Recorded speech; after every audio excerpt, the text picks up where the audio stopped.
Halo, ketemu lagi dengan berita bola terbaru gilabola.com.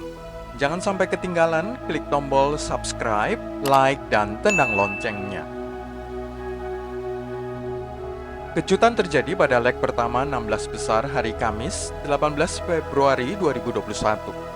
Juventus yang lebih dijagokan malah kalah 2-1 oleh tuan rumah FC Porto.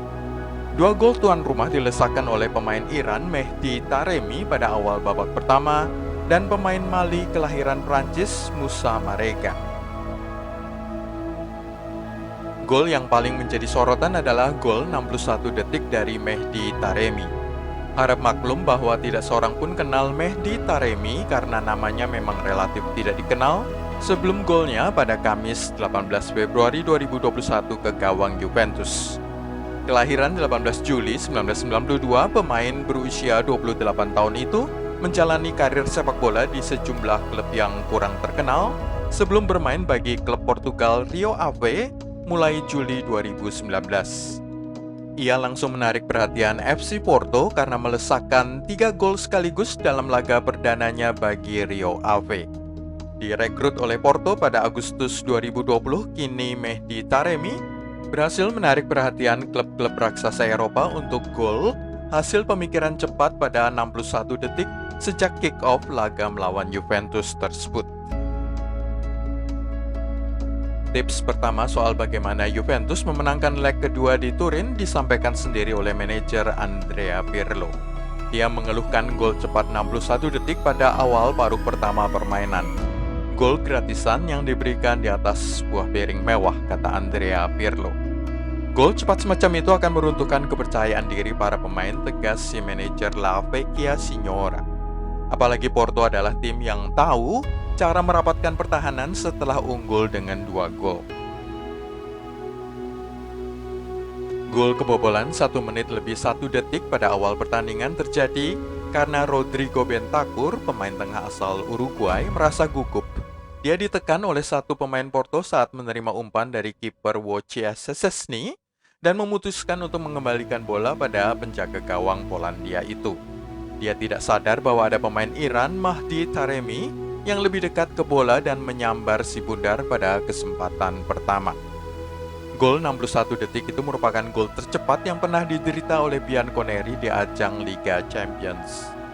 Gol pada 23 detik babak kedua juga merupakan gol tercepat yang pernah dialami Juve pada separuh kedua permainan Liga Champions. Artinya, lini belakang skuad Andrea Pirlo tertidur pada awal babak, menyangka tidak mungkin terjadi gol cepat dari lawan yang di atas kertas memang lebih lemah. Andrea Pirlo juga memberi tips ketiga agar Juventus bermain jauh lebih cepat.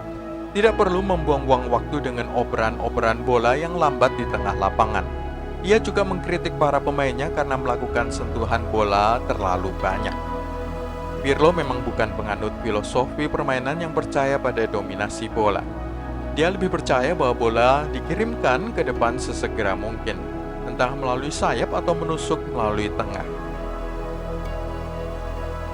Para pemain Juventus mungkin menganggap remeh raksasa Portugal tersebut. Sementara Pepe mengakui timnya mempelajari secara serius seluruh aspek dari permainan sang juara Italia. Anak-anak Andrea Pirlo mungkin terbuai dengan 2 fakta. Pertama, bahwa Porto belum pernah menang melawan Juventus dari 5 pertemuan terbarunya, 1 hasil imbang dan 4 kekalahan.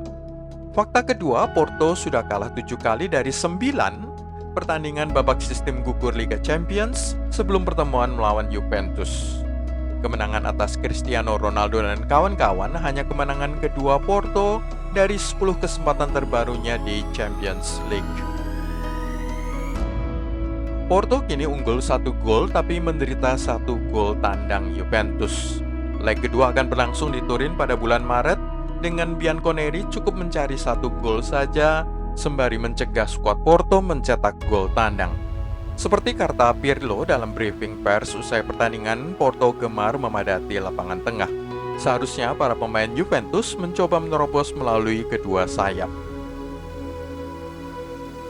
Sementara itu, Sergio Conceição, pelatih Porto, adalah mantan pemain Liga Italia, pernah membela Lazio, Parma, dan Inter saat merumput sebagai pemain. Ia mengkhawatirkan kembalinya Juan Cuadrado dan Paulo Dybala untuk leg kedua 10 Maret 2021. Namun dia berjanji akan mempelajari secara baik taktik Juventus dan akan memberi permainan menekan jauh di setengah lapangan Bianconeri. Strategi itu terbukti berhasil membungkam Juventus selama 70 menit pada leg pertama dan akan mereka ulangi untuk leg kedua. Itulah semua dari gilabola.com kali ini. Klik tombol subscribe, like, dan tendang loncengnya untuk berlangganan berita bola terbaru.